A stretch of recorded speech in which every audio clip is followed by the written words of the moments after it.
Welcome to our documentary on the East Africa campaign of World War I.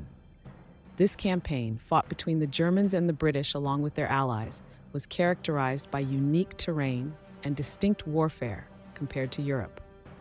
As we delve into the hot plains, thick grasslands, and forests of East Africa, we will discover why this campaign deserves historical recognition.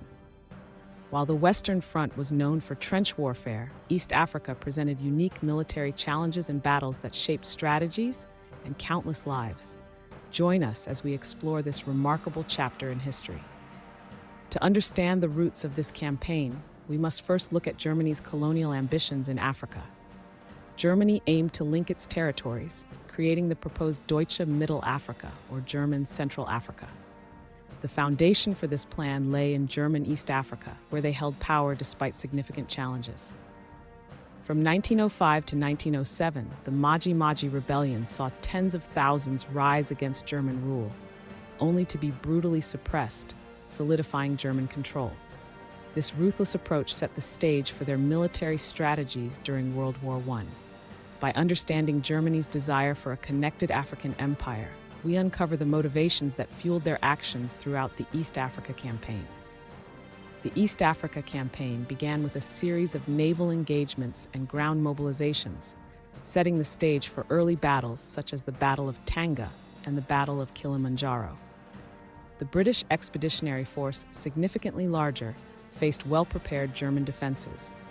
Despite their numerical advantage, the British were repelled in both instances. These early clashes highlighted the unique challenges of warfare in East Africa's varied terrains. Naval engagements were also pivotal, the most notable being the sinking of the SMS Königsberg by the British. The ship had successfully disrupted British shipping lines before its demise. In 1915, the campaign slowed on land, but saw daring naval feats, like the British capturing German steamers on Lake Tanganyika. The war escalated in 1916 as Allied forces, now bolstered by significant South African troops, initiated larger offensives. Commanding these forces was General Jan Smuts, applying his guerrilla warfare expertise against the German commander, Paul von Lettow-Vorbeck. The Allies launched a multi-front attack, forcing the Germans into a strategic retreat. Despite this, von Lettow-Vorbeck's forces continued their guerrilla tactics, effectively evading capture. The campaign saw increased African involvement, with large numbers of local porters and soldiers contributing to both sides. However, the toll on these populations was immense, exacerbated by disease and harsh conditions. This period set the stage for prolonged conflict, with both sides suffering heavy casualties. The East Africa campaign demonstrated the complexities and brutalities of war beyond the European theater, deeply affecting both military and civilian lives in the region. The East Africa campaign had profound and devastating effects on the local populations. This was a grim chapter in which the conflict's weight fell heavily upon civilian shoulders. High civilian casualties were rampant, primarily due to famine and disease. The conscription of local porters by Allied and German forces led to severe shortages in agricultural labor. Consequently, famine swept through the region, claiming an estimated 365,000 African lives. Over 100,000 porters perished in service to the Allied forces, while another 7,000 died for the Germans.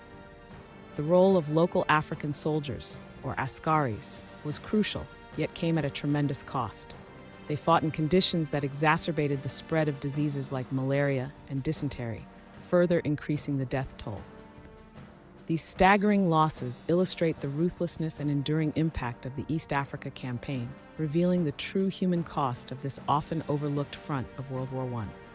Such tragic consequences are an important part of the historical record, reminding us of the profound suffering endured by African civilians and soldiers alike. The end of the East Africa campaign marked more than just a cessation of hostilities. It represented a profound shift in African perceptions. Witnessing the vulnerabilities and failures of European forces, Africans began to question the so-called superiority of their colonizers. This campaign ignited anti-colonial sentiment, paving the way for future rebellions and calls for independence across the continent. The defeat of Germany dismantled its imperial ambitions, redistributing its African colonies among South Africa and European powers. However, while military historians may focus on the tactical aspects and outcomes, the true legacy of the East Africa Campaign lies in its human cost. Hundreds of thousands of African civilians and conscripted soldiers perished, victims of famine, disease, and the brutal demands of war. For many, this immense loss overshadowed the strategic victories and failures of any European power involved. As a significant chapter in African colonial history, the campaign serves as a stark reminder of the devastating consequences of imperialism and the resilience of those who endured its impacts. Thank you for watching our documentary on the East Africa Campaign of World War I. To delve deeper into such captivating historical narratives and uncover more hidden chapters of the past, be sure to sign up for our free weekly newsletter. Get the latest articles and updates on historical events delivered directly to your inbox.